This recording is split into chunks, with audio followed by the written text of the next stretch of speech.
Olá, boa tarde. A partir de agora você fica atualizado com os principais destaques desta sexta-feira, dia 5 de julho.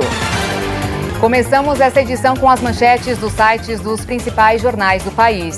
Folha de São Paulo. Corpo de Jô Soares deixa o hospital e segue para velório restrito à família e amigos. Artista que trilhou carreira de sucesso em várias áreas da cultura morreu aos 84 anos nesta sexta-feira.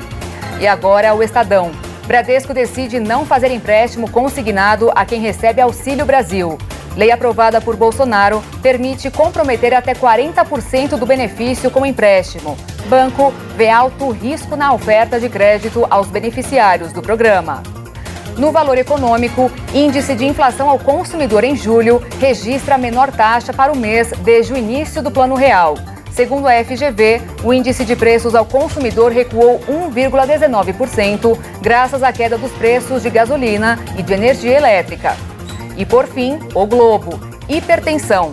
Pressão arterial deveria ser medida em ambos os braços, afirmam especialistas. Novo estudo indica que dupla aferição detecta 12% mais casos de pacientes com o problema circulatório. Então vamos aproveitar esse assunto sobre saúde para falar de uma novidade criada na Coreia do Sul, que é uma espécie de tatuagem eletrônica desenvolvida com o objetivo de ajudar na análise dos batimentos cardíacos e de outros sinais vitais. Pesquisadores sul-coreanos desenvolveram uma técnica de tatuagem eletrônica feita de metal líquido e nanotubos de carbono que pode ajudar a monitorar os batimentos cardíacos e outros sinais vitais de saúde. A tecnologia, que é personalizada e não invasiva, pode ser usada por indivíduos e médicos para monitorar as condições de saúde. O trabalho ainda está em fase inicial e é feito por uma equipe de cientistas do Instituto Avançado de Ciência e Tecnologia da Coreia do Sul. A tinta funciona efetivamente, criando um circuito elétrico na pele. E ela pode ser vinculada a aparelhos de eletrocardiograma para monitorar a atividade cardíaca ou sensores que analisam o suor. Outra opção é atuar como aquecedor para fins fisioterapêuticos. Para fazer a tinta, os pesquisadores utilizaram partículas de um metal líquido à base de metal macio e prateado, que também é usado em semicondutores ou então termômetros, como uma alternativa não tóxica ao mercúrio. A tinta sai com sabão e seca na pele em menos de 10 segundos. E agora uma pergunta. Você sabia que pessoas que passam mais tempo ao ar livre e à luz do dia têm menos chance de desenvolver problemas de visão, como, por exemplo, a miopia? Olha só. A miopia é uma doença que afeta a saúde dos olhos e impede que uma pessoa enxergue objetos distantes com clareza. Uma pesquisa da Optometry Australia mostrou que grande parte dos casos de miopia em 2020 e 2021 surgiram durante o período de isolamento social, quando as pessoas ficaram mais tempo em casa e passaram a usar dispositivos eletrônicos como computadores e celulares por longos períodos. O estudo revelou que uma pessoa que desenvolve atividade ao ar livre com frequência tem menos chances de desenvolver a doença. De acordo com especialistas, o efeito positivo do tempo ao ar livre pode estar ligado com propriedades específicas da intensidade da luz solar. Os cientistas acreditam que a exposição à luz do dia estimule os receptores no olho a produzir dopamina, que protege contra o desenvolvimento da miopia. O globo ocular humano continua a se desenvolver até pelo menos 25 anos de idade.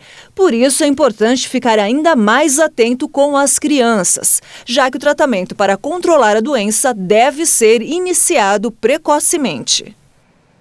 E em uma semana, o número de casos da varíola dos macacos no Brasil subiu 48% em relação ao número registrado há uma semana. Os dados divulgados pelo Ministério da Saúde nesta sexta-feira mostraram que o país já soma 1.860 casos confirmados da doença. O atual surto da varíola dos macacos começou em maio deste ano e de lá para cá já são quase 25 mil infectados em 83 países, de acordo com o levantamento em tempo real da iniciativa Global Health. Muitas características já foram descobertas sobre o vírus, um velho conhecido de pesquisadores. E enquanto a vacina não chega, a prevenção é a melhor forma de se proteger contra a infecção.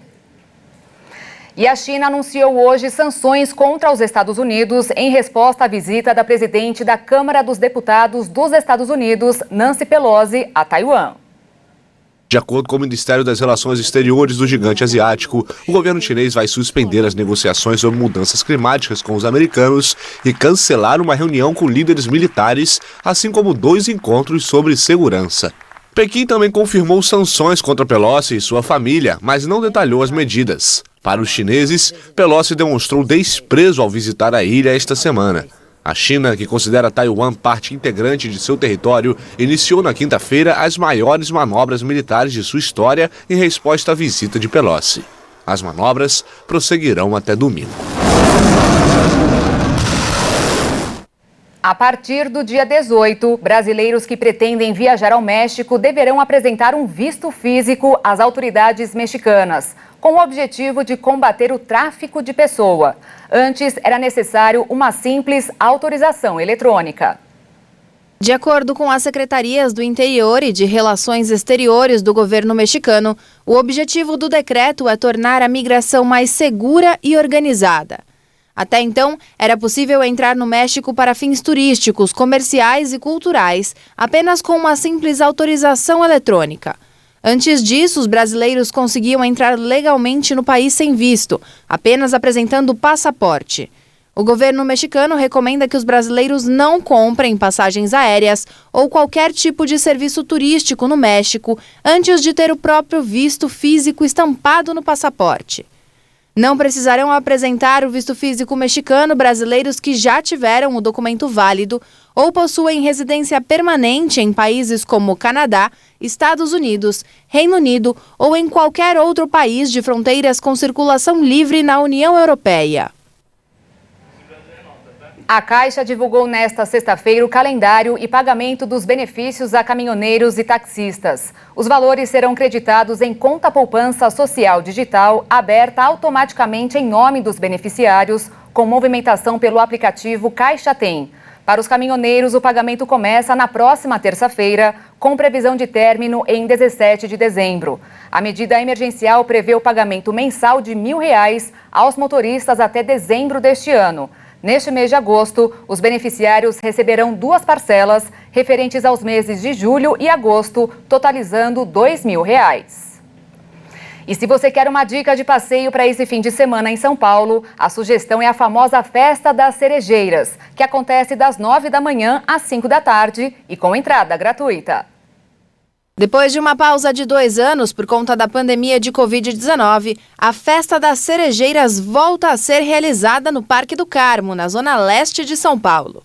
Típica de clima temperado e pouco adaptada ao clima tropical e subtropical, a cerejeira é cultivada principalmente na região sul do país. Na cidade de São Paulo, o Parque do Carmo é o principal ponto dessas árvores. O tempo de floração é muito curto, cerca de 2 semanas. Originária de países asiáticos, a cerejeira do Japão costuma florescer em São Paulo entre junho e agosto. Além das árvores floridas, os visitantes devem encontrar na Festa das Cerejeiras exposições sobre a cultura japonesa, apresentações musicais e uma feirinha gastronômica.